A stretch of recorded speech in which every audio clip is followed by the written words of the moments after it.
word, look at that. Happy days. This is orgasmic. Hi, I'm Ben. I'm Josh. And we're from Nordic Food Lab.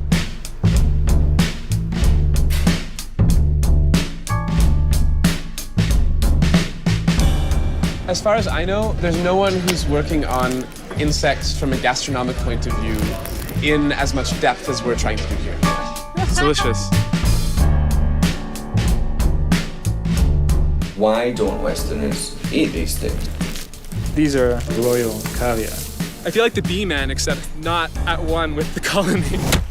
Is that it? Oh no. We've squashed the queen. One of the most delicious luxuries that this country has to offer.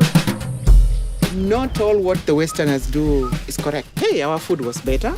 It didn't have all the chemicals. We did a literal circumnavigation of the planet and I got food poisoning once from a burger in Sydney. That burger probably contained, there was traces of like 500 different cows.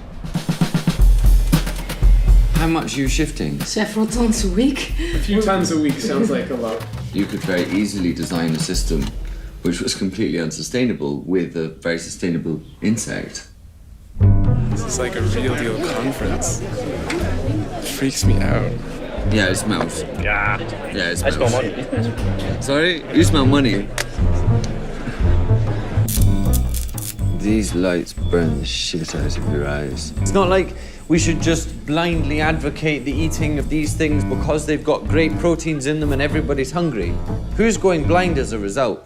Diamonds are pretty, but they often come from slavery.